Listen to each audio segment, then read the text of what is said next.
Bienvenidos a la clase número 5. En esta oportunidad quiero presentar a un autor llamado Ramón Flecha, contemporáneo de Bourdieu.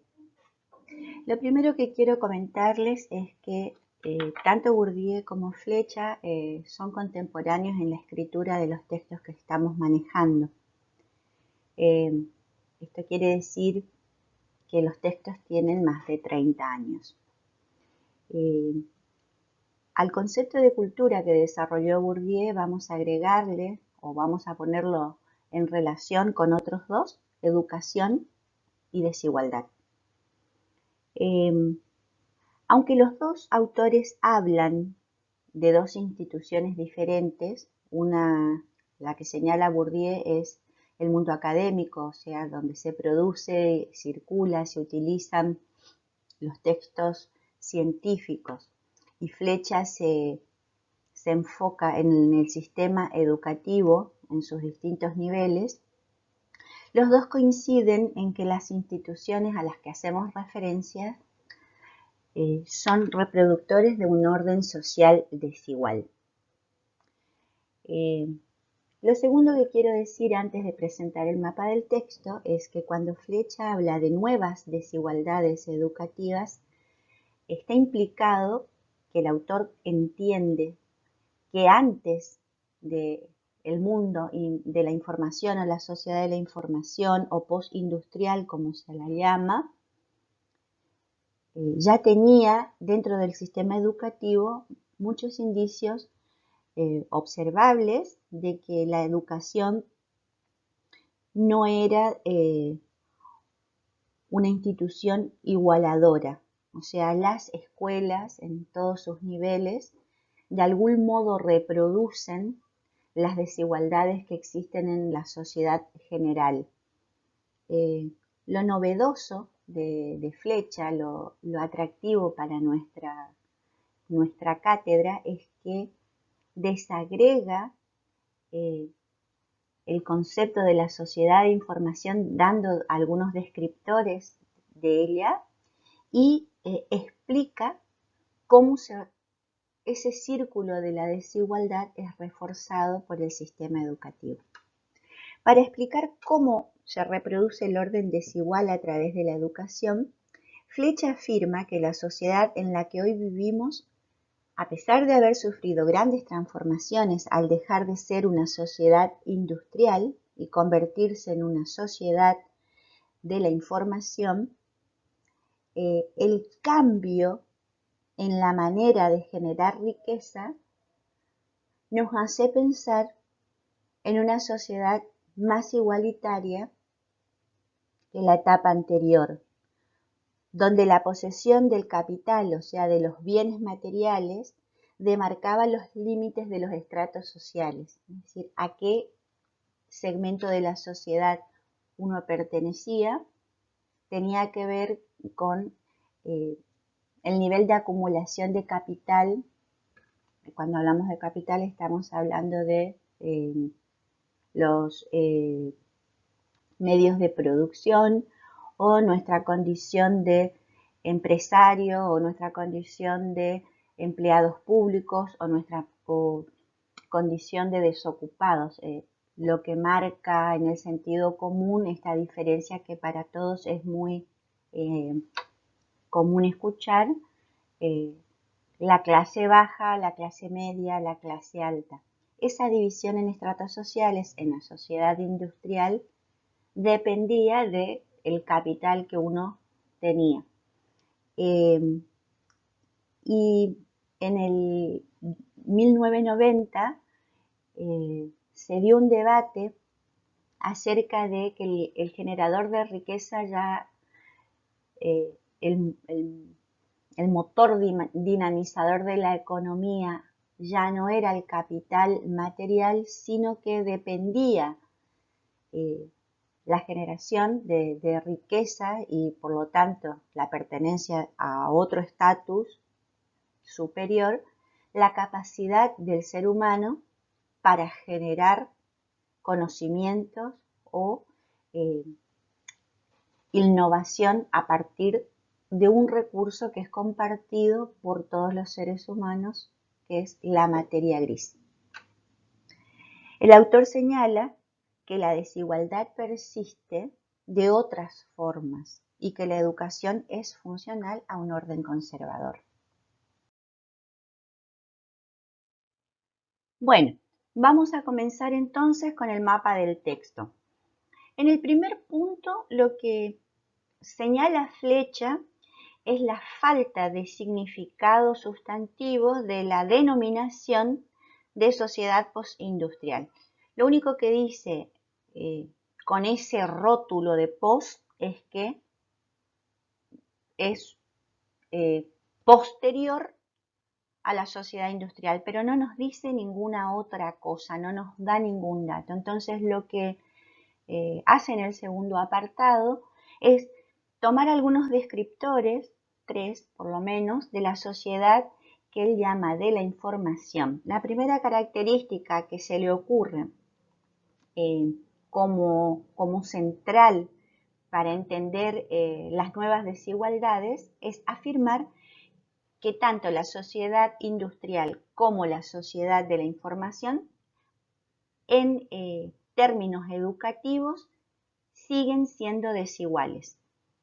La otra cuestión que desarrolla en el tercer apartado es cómo esa desigualdad logra mantenerse sistemáticamente. Esto quiere decir la naturaleza de la desigualdad para Flecha es circular, es decir, no se corta. Para el autor hay una realidad ineludible en esta sociedad de la información, que es la multiculturalidad. La multiculturalidad a secas no es ni mala ni buena, simplemente nos habla de la situación de convivencia en tiempo y espacio de distintos grupos culturales. Y lo que él va a señalar con mucha insistencia es que la escuela no es inocua, no es que no incide en la promoción de los grupos culturales considerados no hegemónicos. Estoy incorporando también el término de hegemonía. Quiero que recuerden a Canclini en este momento sus dos narrativas o grupos de concepciones de definiciones de cultura, la primera idealista, la segunda cientificista, que tienen mucho que ver con las perspectivas sobre las desigualdades que incorpora Flecha. Por ejemplo, una multiculturalidad recreada desde el etnocentrismo puede leerse en relación con la concepción idealista.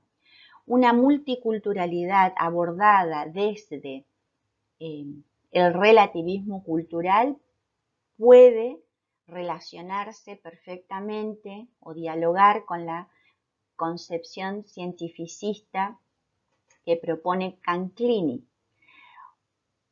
Aquí hago un ojo, una alerta, para que ustedes presten atención, que es más o menos el mismo esquema argumentativo de Canclini. Hay un enfoque, una perspectiva, un elemento, otro elemento, y está el punto de vista del autor expresado como una alternativa a esas dos que describe como insuficientes o como mejorables. Entonces, cuando lean el texto, fíjense dónde está la tesis del autor en cada uno de los apartados. Cuando habla de perspectivas sobre las desigualdades educativas en la actualidad, van a tener 3 opciones. Cuando hable de los enfoques sobre la relación entre las culturas, van a tener 3 opciones. Y cuando habla, por último, de la diversidad, es donde plantea la tesis general del texto, es decir, cuando la escuela realmente aporta algo a la transformación o al corte del círculo de la desigualdad, es cuando entiende cuáles son los efectos que parecen, los signos, los esfuerzos que parecen igualar terminan siendo, teniendo efectos exclusores en comunidades que no pertenecen a una cultura prestigiada desde el etnocentrismo o desde el relativismo. Entonces, cuando vean la perspectiva comunicativa, presten atención porque esa es la propuesta de Flecha para entender cómo salir de la desigualdad o cómo primero denunciarla y luego tener algunas recomendaciones.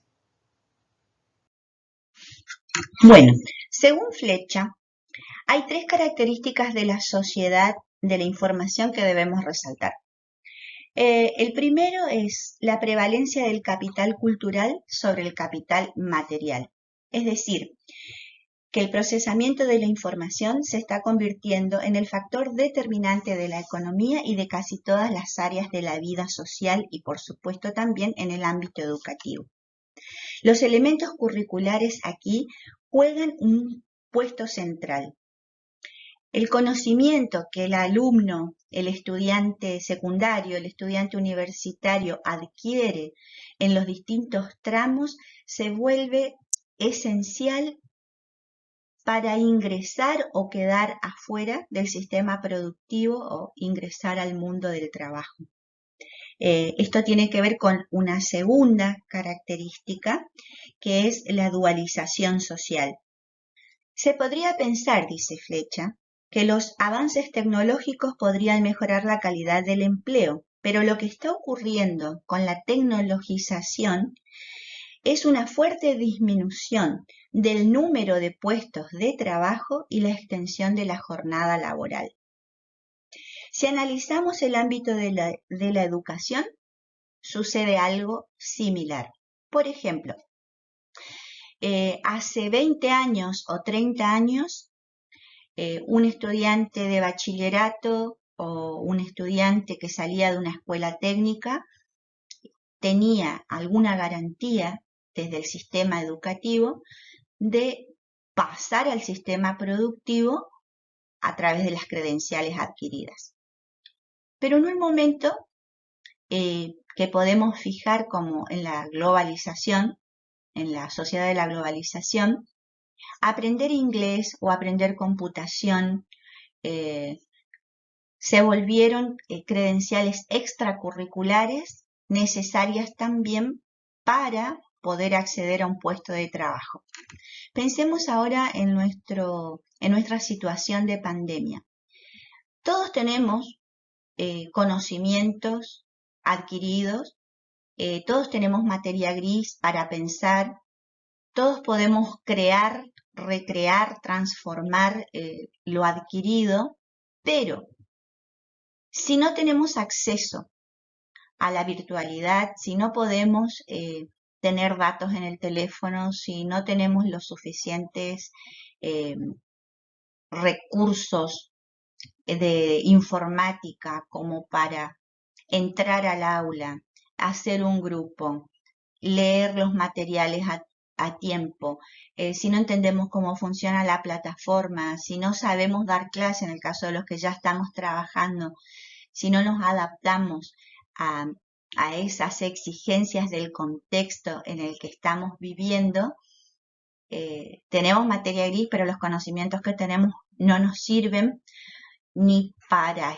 seguir formándonos ni para sostener nuestros empleos. Este sería un ejemplo de cómo un texto pensado hace 30 años sigue vigente porque la sociedad sigue siendo dual. Es decir, yo conozco mucho de ciencias sociales, pero de informática desde el 99 en adelante que tuve mi primera computadora. Ustedes son nativos digitales, pero por ejemplo, tal vez nunca tuvieron clases a distancia o educación remota. sea de emergencia o sean cursos virtuales, es una novedad y eso depende del candidato, es decir, del candidato alumno o del candidato a un puesto de trabajo. No son cosas que se enseñan en el sistema educativo con el fin de coordinar, aceitar el paso del sistema educativo al mundo productivo. La segunda característica, entonces, habla de la dualización social en términos de currículum escolar y sistema productivo. ¿Para qué prepara el sistema educativo a sus estudiantes? Hay una cita que me gustaría leer de Flecha que nos hace pensar en esa relación que hay entre credenciales de formación y mundo del trabajo. Dice Flecha en la página 59, la priorización de los recursos intelectuales de la sociedad de la información lleva a un incremento de la importancia de los elementos culturales. Pero por otro lado, debido al citado modelo desigual, la educación está proporcionando valiosos recursos para reforzar las barreras que se establecen entre los tres sectores, que son los fijos, los que tienen trabajos fijos, los que tienen trabajos temporarios, que él llama eventuales, y los parados, que son los excluidos del sistema de empleo. Esos tres sectores, o las barreras que se establecen entre esos tres sectores, se está convirtiendo en un criterio cada vez más intenso de discriminación entre quienes pertenecen a cada uno de ellos. Quiero detenerme aquí porque en la próxima clase vamos a desarrollar otros enfoques. Este se llama credencialista y es el que refiere el éxito de la incorporación al mundo del trabajo en relación con las credenciales de formación. Por ahora vamos a decir, Flecha es credencialista y apuesta o sostiene que a mejores certificaciones en el ámbito del estudio, el candidato puede aspirar a mejores puestos de trabajo. Entonces, es una lectura válida que después va a ser criticada por otros autores y que por el momento vamos a compartir para seguir el hilo de la argumentación central de Flecha, que es simplemente y significativamente cómo el sistema educativo está divorciado del sistema productivo, aunque parezca que van juntos. Él dice, no todos los estudiantes de los sistemas que están cursando el mismo nivel tienen los mismos recursos, las mismas herramientas para manejarse holgadamente en un sistema productivo que es cada vez más exigente y más discriminativo. Antes de pasar a la desigualdad circular y sus mecanismos, me gustaría ampliar el texto que sostiene la presentación anterior, cerrando esas características de la sociedad desigual. Flecha propone una tercera, que es la disolución de los valores solidarios. Es una sociedad que tiene una tendencia al individualismo y a la competencia.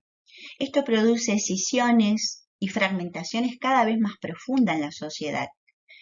Los saberes priorizados por las nuevas formas de vida son distribuidos de forma muy desigual. Entre los sectores de una sociedad hay muchos criterios que juegan como grupo social o como determinantes de pertenencia a grupos sociales, a géneros, a etnias o a edades. Entonces, está diciendo Flecha que la individualización, la competencia y el acceso según la franja a la que pertenecemos, por ejemplo, la exaltación de la juventud, ¿qué tiene que ver con la educación o con el trabajo? Estamos bombardeados de mensajes donde se postula que la juventud es un valor por sí mismo. Eso se refleja en el ámbito laboral con la edad a la que uno puede aspirar, hasta la edad a la que uno puede aspirar obtener un puesto de trabajo. Hay gente que está en situación de ser descartado. Cada vez hay una franja a la que se le ofrecen más oportunidades solo por pertenecer a un grupo etario. Es decir, si yo me quedo sin trabajo o el padre de ustedes que pasa a los 50 se queda sin trabajo, un empleador lo va a pensar muchísimas veces porque tiene el estigma o carga con el prejuicio de que las generaciones más grandes tenemos dificultades para adaptarnos a entornos dinámicos. Y eso está ocurriendo con los jóvenes que por su cuenta o por su contacto devenido de los grupos a los que pertenece, a los grupos sociales, tienen conocimientos que no son impartidos en las escuelas, que sin embargo funcionan como un currículo extra que mejora las posibilidades de acceder a un puesto de trabajo. Entonces, en ese contexto se descalifican los saberes de los sectores que no están siendo considerados dinámicos y donde los que más tienen, más reciben y los que menos tienen, reciben menos. Eso explica la idea de circularidad de la dualidad en la sociedad de la información.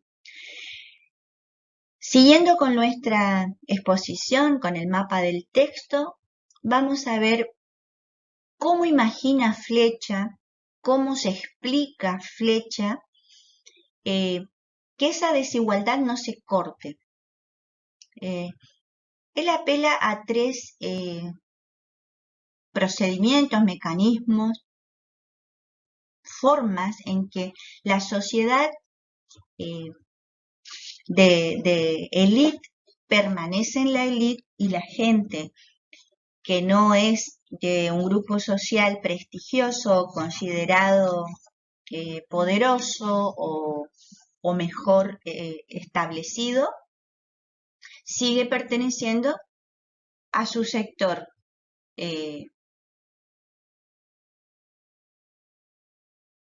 desfavorecido. Perdonen los lapsos.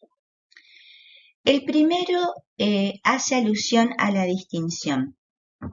Este es un mecanismo del que Bourdieu habla en otro texto, no en el que nosotros utilizamos en clase, pero que se llama la distinción.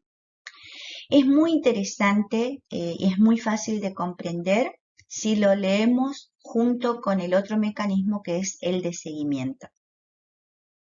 Lo quiero decir con simpleza. No hay distinción, no hay grupo distinguido, no hay élite si no hay seguidores, si no hay seguimiento. El mecanismo de la distinción alude al poder simbólico que poseen los más favorecidos para establecer cuál es la cultura valorable dentro de su marco social, al mismo tiempo que son detentores exclusivos de esos saberes.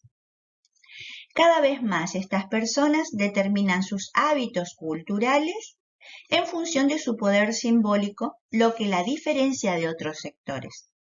Cuando hablamos de hábitos culturales, nos referimos a los que se asientan en valores como la exaltación de la individualidad, la belleza, el color de la piel, la juventud.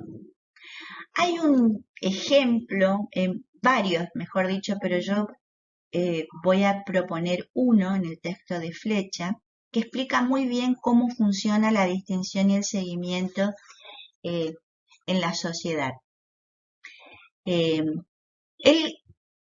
narra, es un poco tragicómico, pero es convincente, cómo la moda de ponerse, de ser pálido en un momento en que no ser un campesino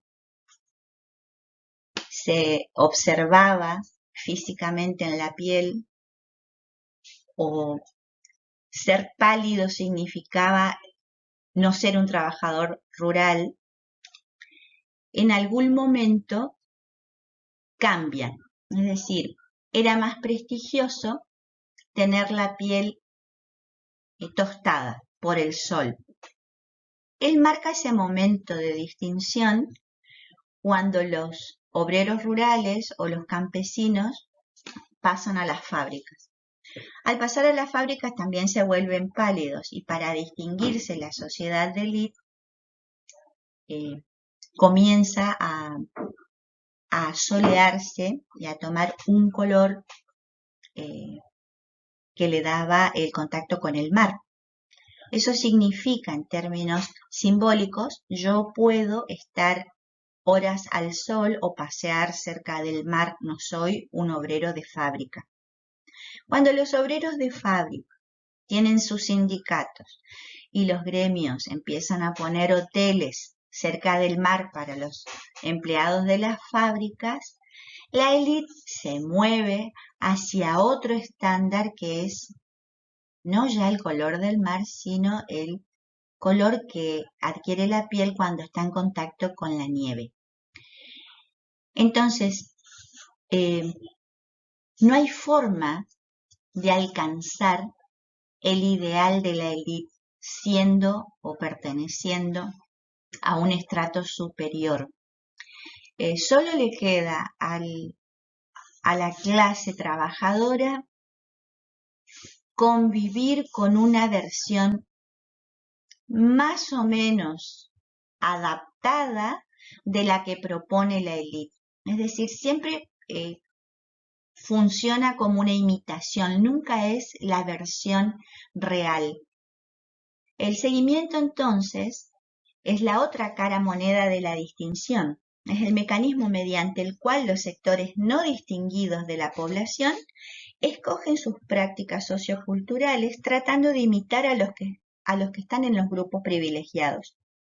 Esto provoca que los individuos pertenecientes a grupos populares realicen una descalificación de su propia cultura a cambio de un simulacro de otra que no es la suya, y que se estructura básicamente por el poder de la diferenciación. Acá voy a hacer un otro alto, un otro ojo, un otro alerta. Esta descripción del seguimiento que hace Flecha parece condenatoria de los grupos populares al querer imitar a los grupos privilegiados. Cuando Canclini habla de la situación multicultural permanente, del contacto con otros repertorios, de una identidad que no tiene que ver con algo innato, eterno, sino que es cambiante, cuando habla de las identidades como camisa más que piel, o como cuestiones más optativas que ineludibles, tiene otro enfoque de este mecanismo de seguimiento barra distinción. ¿Por qué condenar al seguidor porque quiere parecerse al exitoso o al prestigioso o al que pertenece a un grupo social más poderoso simbólicamente y materialmente dentro de su sociedad? En todo caso, dice Canclini, los usos se reapropian. Los usos no son ni malos ni buenos. Cuando escuchamos a Flecha parece, bueno, los sectores populares se traicionan cuando compran una Adidas o una, ahora no sé cuáles son las marcas que están de moda para la élite, bueno, porque soy vieja, pero por ejemplo, ¿por qué el pobre o la población perteneciente a sectores más populares no pueden aspirar a tener un iPhone? ¿O por qué es condenatorio vestirse a la moda aunque no tenga una marca original? Los mismos grupos de élite favorecen las segundas marcas, porque tienen el poder para hacerlo, es decir, al marcar un cambio en la moda, no solo están diciendo yo tengo el original, sino que conscientemente están provocando un cambio en las prácticas socioculturales de otros grupos que no pertenecen al suyo, porque tienen el poder para imponer la tendencia. Es decir, no hay que, no comparto, por lo menos con Flecha, siguiendo a Canclini, en que los grupos populares tengan la culpa o sean responsables del seguimiento, sino que es una cuestión mucho más profunda, el parecer para pertenecer o el tener para poder comunicarse, para integrarse, para ser reconocido como alguien prestigioso, aunque uno no pertenezca a un sector de élite. No es la culpa de los seguidores, sino de un sistema dual que está proponiendo todo el tiempo la diferenciación como algo deseable y que para los sectores más populares es simplemente imposible. El tercer mecanismo del que habla Flecha se llama colonización sistemática del mundo de la vida. Primero voy a conceptualizar y después voy a ejemplificar. Este concepto es de Habermas, lo toma Flecha para fundamentar que cuando no se limitan los ámbitos de actuación de lo público y lo privado, es decir, no hay paredes que nos resguarden de la comunicación hegemónica, somos destinatarios de múltiples mensajes que no solamente están referidos a nuestra formación o nuestra incorporación al mundo productivo, sino que calan en la vida familiar, en la vida de pareja, en la relación entre amigos, en nuestros hábitos alimentarios, en nuestros hábitos para descansar o no descansar, y para lo cual no hay un contramecanismo salvo que el individuo pertenezca a una comunidad que tome nota de esos cambios y de qué manera se pueden negociar esos nuevos hábitos. Algunos son muy nocivos, por ejemplo, sistematizar todo, que es como un vicio de la escuela, ¿no? Sistematizar todo, como aprender a bailar las danzas folclóricas, aprender a desayunar con un determinado protocolo. Estoy hablando del nivel inicial. O aprender a saludar de una manera específica y no permitir otras. Usar uniformes para ir a la escuela y no cualquier ropa común. Usar libros específicos de editoriales específicas o marcas para los útiles escolares. Son pequeños indicios de que la escuela hace más que generar aprendizajes de contenidos educativos, conocimientos de currículums que tienen que ver con disciplinas o asignaturas. Está marcando también un ámbito de aprendizajes instituidos en otros ámbitos de la vida.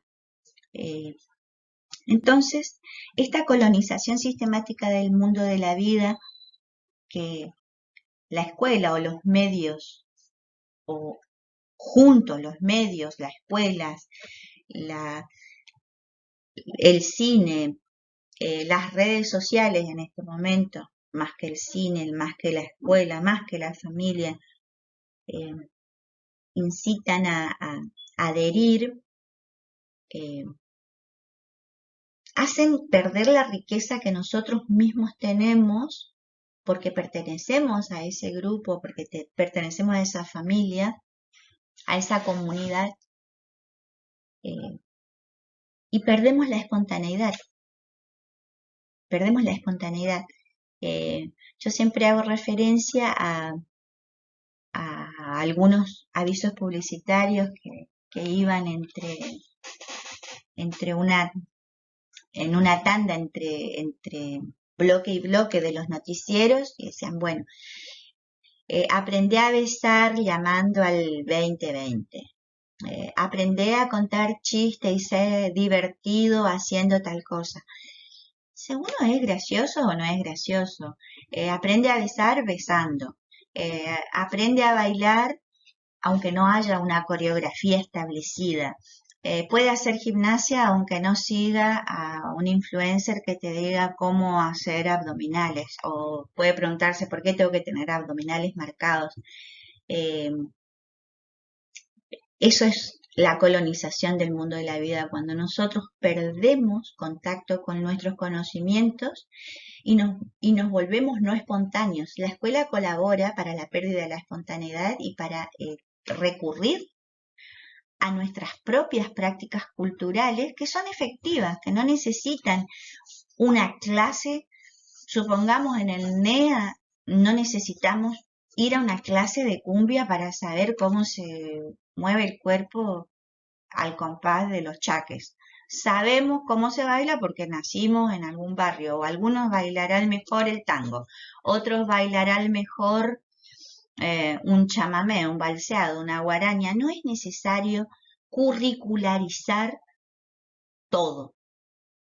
Eso nos quita la frescura, nos quita la gracia, nos quita la libertad para actuar ese repertorio cultural con libertad.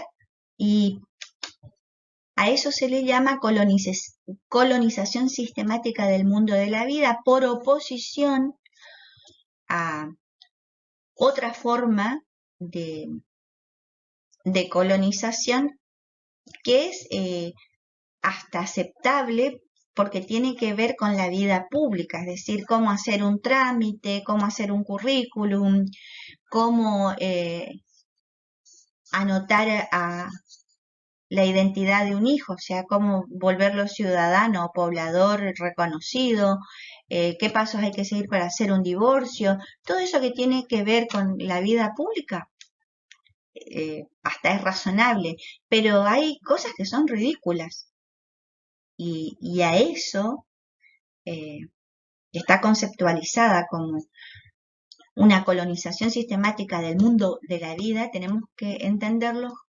como una invasión a nuestra vida íntima, a la pérdida de creatividad, de espontaneidad y de la innecesariedad de esas prácticas dentro del sistema educativo. Siguiendo con el mapa del texto, vamos a trabajar ahora rápidamente con las tres perspectivas que Flecha plantea para las actuales desigualdades educativas. Es decir, hay tres formas de verlas. Una que tiene que ver con la modernidad tradicional, que como ya adelanté en la introducción, se asimila o se relaciona o evoca la postura etnocentrista o idealista. Se basa en la visión sujeto transformador, sujeto transformado. En términos educativos, el que transforma es el sujeto profesor y el transformado o al que se culturaliza es el objeto alumno.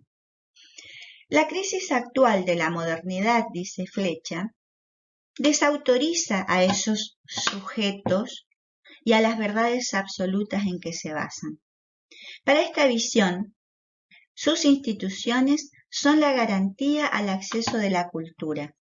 Lo único que debemos hacer es corregir sus imperfecciones y mejorar los servicios que ofrecen. A esta orientación pertenece la corriente conservadora que considera la cultura como algo ya creado por determinados sectores sociales, instituciones y disciplinas, mientras la mayoría juega un rol pasivo al asimilarla. Están en crisis algunos de los supuestos tiempos en que la cultura oficial era respetada dentro de la sociedad. Buscan devolver a ese modelo su antiguo prestigio, restaurando la autoridad de los profesores, entre otras cosas. También entran aquí las corrientes adaptadoras que se plantean la mejora de las actuales instituciones como si las potencialidades fueran infinitas, negando en la actualidad los límites de la misma y la posibilidad de impulsar otras nuevas. A esta perspectiva tradicional, entonces, además de relacionarla directamente con la vertiente etnocentrista o idealista, de la que hace mención Canclini en su primer conjunto de definiciones o concepciones sobre la cultura, habría que agregar el dato de que el etnocentrismo no es una práctica que haya sido desterrada de las instituciones educativas.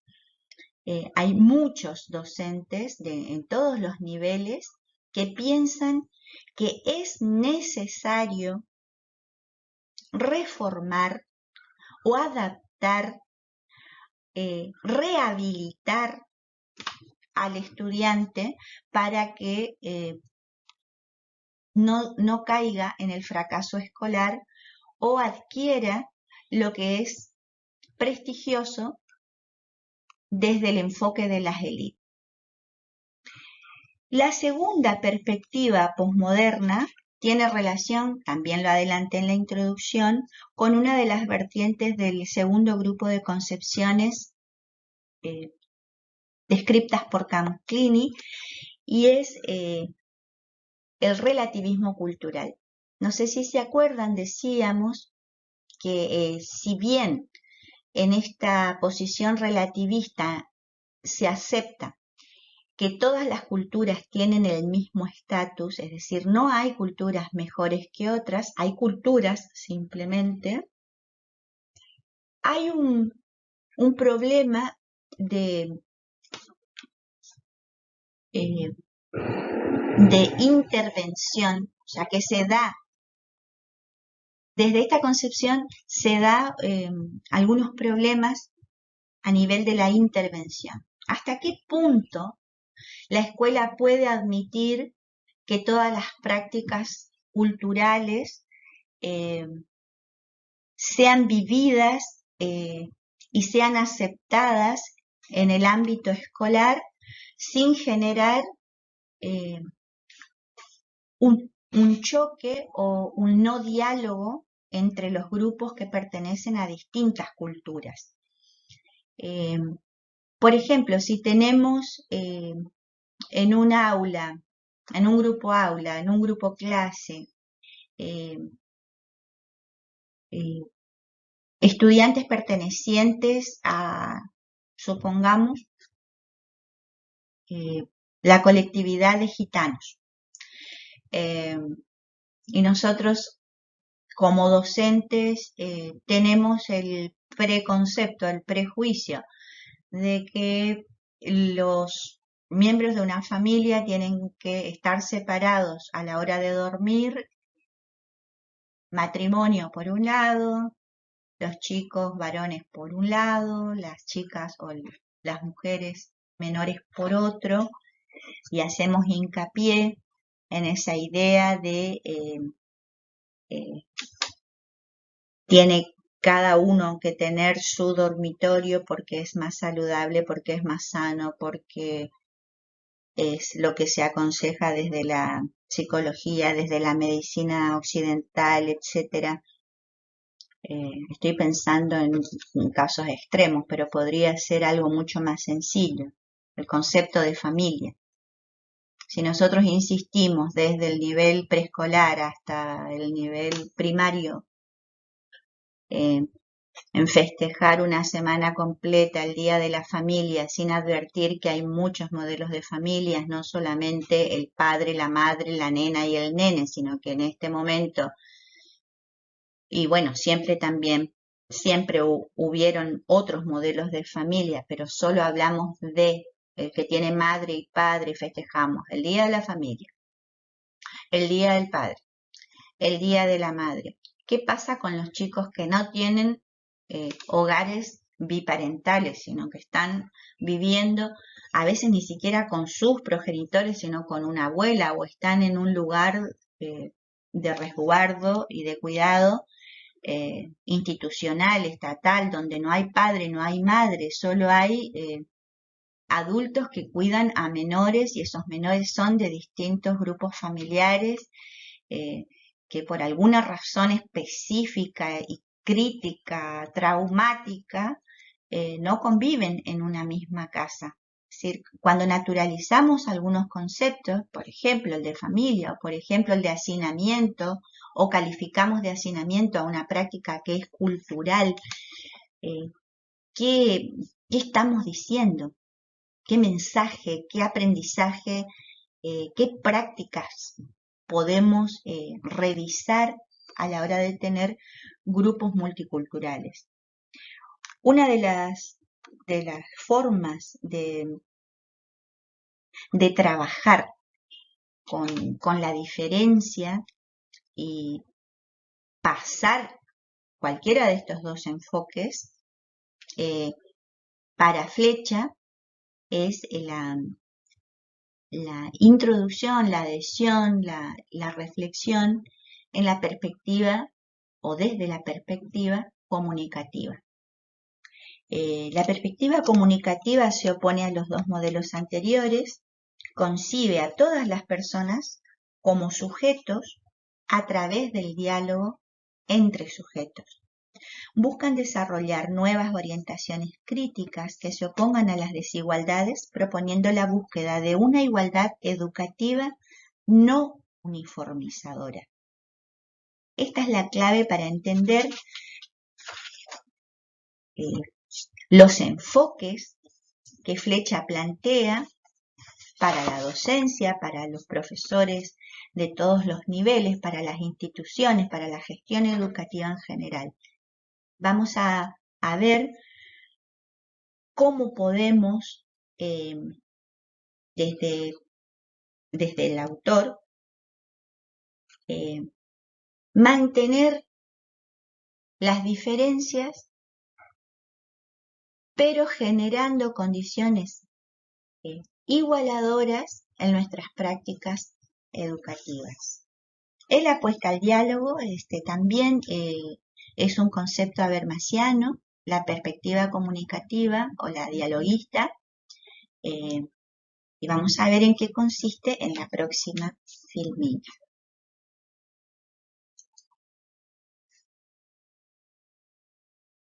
Antes de empezar con los enfoques, es necesario definir dos términos, uno que es el multiculturalismo y otro que es el interculturalismo. Llamamos multiculturalismo al hecho de que en un mismo territorio existan diferentes culturas, y al interculturalismo como la forma de intervención ante esa realidad que tiende a poner el énfasis en la relación entre culturas. Pluriculturalismo es otra forma de intervención que tiende a poner el énfasis en el mantenimiento de las diferencias entre las identidades culturales. Entonces, el multiculturalismo como un hecho dado y después dos formas de entender las relaciones entre las culturas. Una que es el diálogo entre diferentes grupos y otras que tienden a mantener las diferencias. Para ponerlo con un ejemplo muy clarito, tenemos escuelas que son, por ejemplo, solo para aquellos que quieren recibir educación religiosa. Entonces, los padres que inscriben a sus hijos en colegios con enseñanza religiosa saben que van a tener, además de los contenidos educativos, de las asignaturas, de las disciplinas, etc., un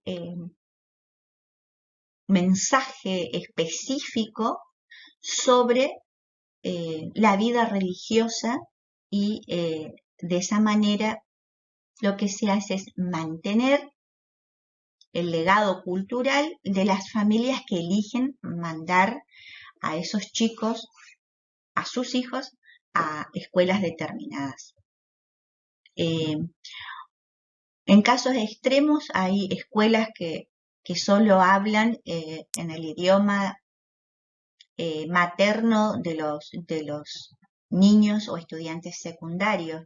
En casos extremos, digo, por ejemplo, hay escuelas que solo hablan en alemán, hay escuelas que son bilingües, hay escuelas que imparten clases en castellano y tienen como materias, asignaturas, además de las clases en castellano, el aprendizaje de otras lenguas. Entonces son formas diferentes de manejarse con un elemento cultural definitorio que es el lenguaje. En el otro caso estuve ejemplificando con otro elemento cultural fuerte, que es el religioso. Solo para poner por caso que hay instituciones que son cerradas para grupos que comulgan con una determinada ideología o para grupos que mantienen una relación más abierta, una propuesta más dialógica entre grupos provenientes de distintas comunidades, distintos orígenes, distintos conocimientos. Entonces, hay tres maneras, dice Flecha, de entender la relación entre las culturas.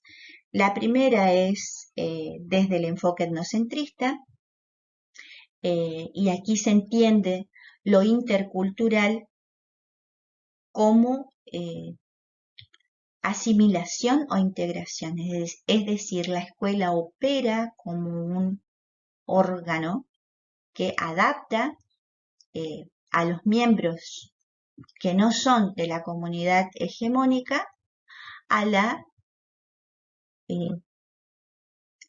propuesta o al discurso de la cultura oficial. Establece una cultura como la dominante, ya sea porque se considera superior u originaria del territorio. A partir de ello, se busca implícita o explícitamente la aniquilación de las demás culturas. Es por eso que están en contra de las escuelas basadas en otras culturas o inclusión de elementos de estas al currículum. La idea clave es que cada cultura permanezca en su territorio original, manteniendo y reproduciendo así las desigualdades existentes, obligando a las personas a tener que renunciar a su propia cultura para poder ingresar a esta. El otro enfoque, el relativismo, o el relativista, propone el pluriculturalismo para mantener la propia identidad, es decir, la identidad del estudiante o de los grupos que asisten a la escuela.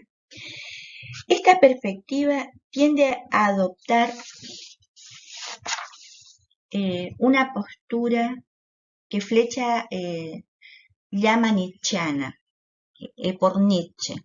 Les sugiero que hagan una relectura de este texto cuando vean en pensamiento contemporáneo la posición de Nietzsche. Flecha la rechaza y basa su cuestionamiento porque los principios de igualdad, libertad y fraternidad no son tan universales como a veces creemos, ¿no? Mientras Nietzsche dice que todas las instituciones flanquean la libertad del hombre e incita a la filosofía a los martillazos, es un tema apasionante, pero no lo voy a desarrollar aquí, lo van a ver en otra materia. También se está descalificando cualquier posibilidad que tengan las instituciones de formar buenas personas, buenos seres humanos, de educar en las instituciones que están pensadas para eso.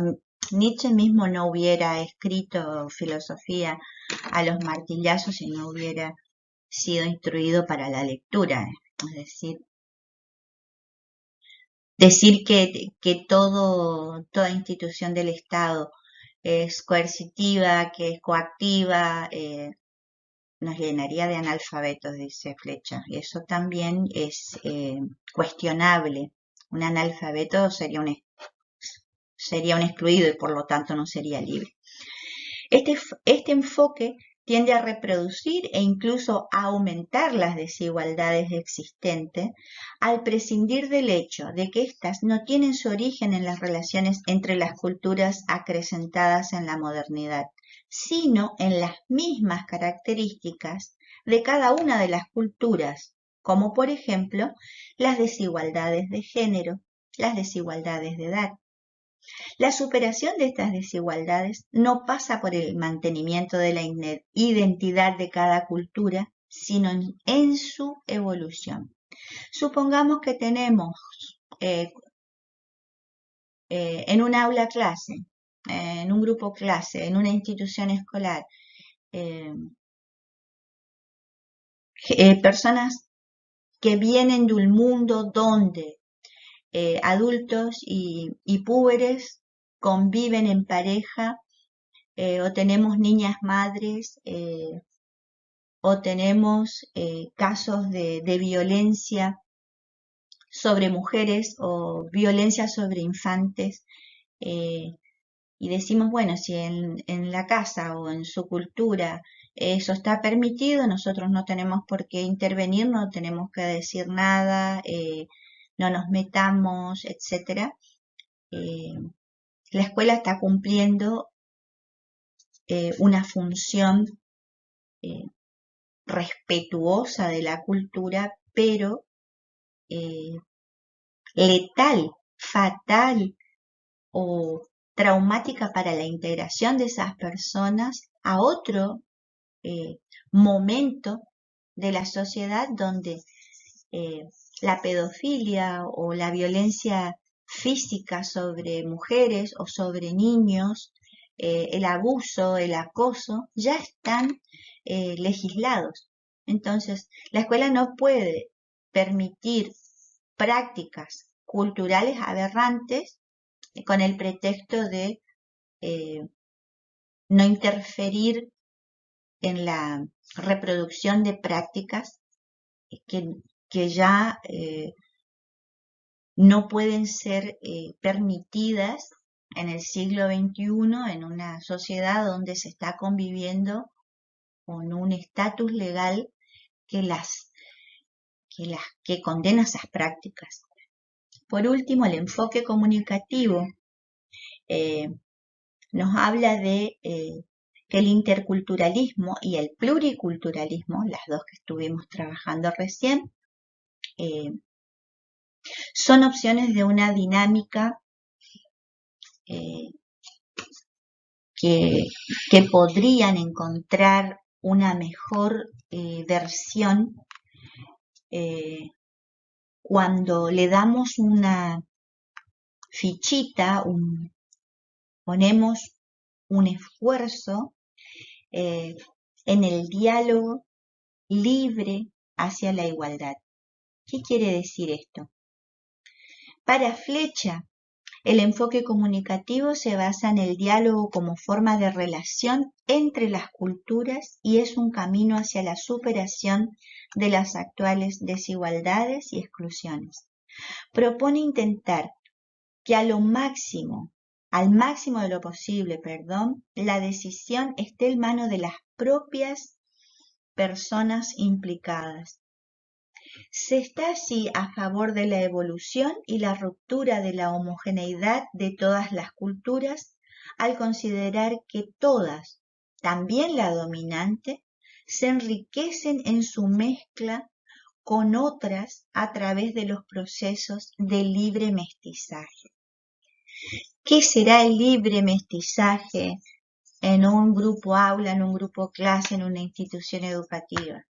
Hacer visibles los repertorios culturales no aberrantes, consagrados en otros grupos, que nos pueden enriquecer como sociedad.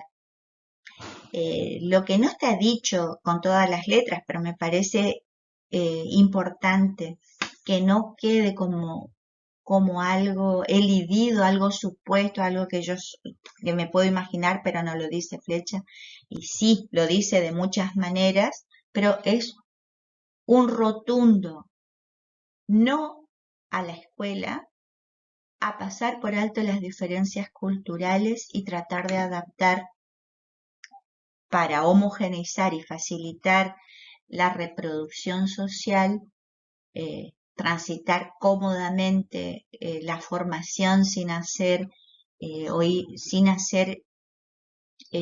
tomar nota de el origen cultural y las prácticas, los conocimientos que vienen con los estudiantes y que no pueden ser dejados de lado u obviados pensando en que ese sujeto al que estamos acompañando en su formación es una tabla rasa y que solo necesita ser adaptado o transformado en otra cosa.